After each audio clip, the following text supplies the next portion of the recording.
रात में बाहर तो नहीं जा सकती। என்னால் இரவில் கழிவறை செல்ல முடியாது. எனவே நான் குறைவாக தண்ணீர் அருந்துகிறேன். என் குடும்பத்தில் இன்னும் 5 பேர் உள்ளனர். எனவே ஒவ்வொரு மாதமும் இதற்கென நாங்கள் குறைந்தது 700 முதல் 800 ரூபாய் வரை செலவு செய்கிறோம். ஒரு முறை கழிவறை பயன்படுத்த 2 ரூபாய் செலுத்த வேண்டும்.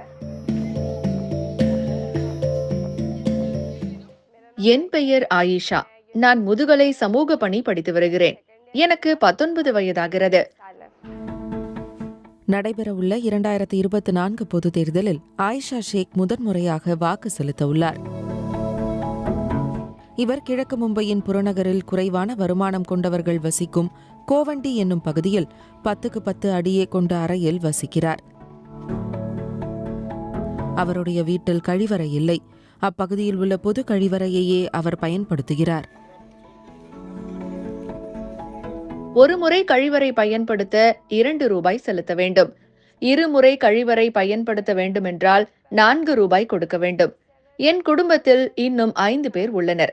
எனவே ஒவ்வொரு மாதமும் இதற்கென நாங்கள் குறைந்தது 700 முதல் 800 ரூபாய் வரை செலவு செய்கிறோம்.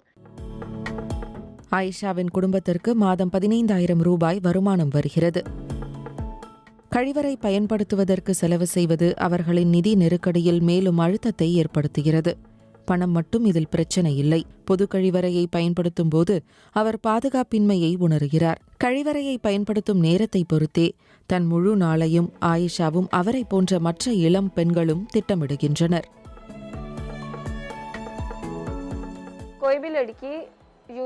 நான் உட்பட எந்த பெண்ணும் பொது கழிவறைக்கு தனியாக செல்ல மாட்டோம். மற்ற பெண்களின் துணையுடன் தான் செல்வோம்.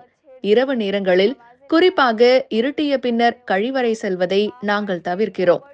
ஏனெனில் அந்நேரத்தில் அங்கு ஆண்கள் மது அருந்துகின்றனர், போதைப் பொருட்களை பயன்படுத்துகின்றனர். சில சமயம் பெண்கள் துன்புறுத்தல்களுக்கும் ஆளாகின்றனர். எனவே மறுநாள் காலையில்தான் கழிவறை செல்வோம். நான் ஒரு குழுவாகத்தான் கழிவறை செல்வேன். அப்போதுதான் எனக்கு ஏதேனும் நடந்தால் மற்ற பெண்கள் உதவியுடன் அதை சமாளிக்க முடியும்.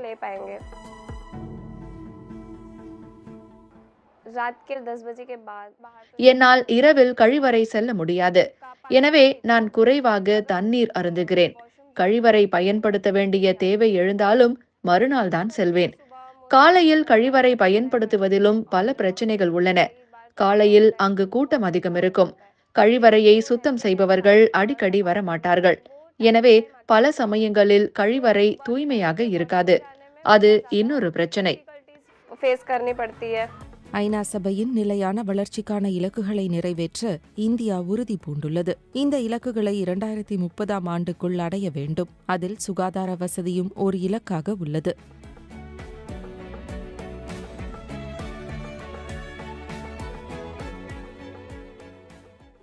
ஆனால் கழிவறைகளை கட்டுவது மட்டும் போதாது என்கின்றனர் நிபுணர்கள்.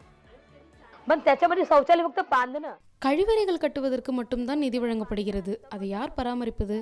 அதை சுத்தம் செய்ய வேண்டும். மின்சாரம், தண்ணீர் வேண்டும். அதற்கு பணம் தேவை. ஆனால் இதற்கு அரசு நிதி ஒதுக்குவதில்லை. அதனால் குறைந்த வருமானம் கொண்ட குடும்பங்கள் அதன் சுமையை அனுபவிக்கின்றன. கழிவறை பயன்படுத்த 2 முதல் 5 ரூபாய் வரை செலவு செய்கின்றனர். அந்த பணத்தில் தான் கழிப்பறை பராமரிக்கப்படுகிறது.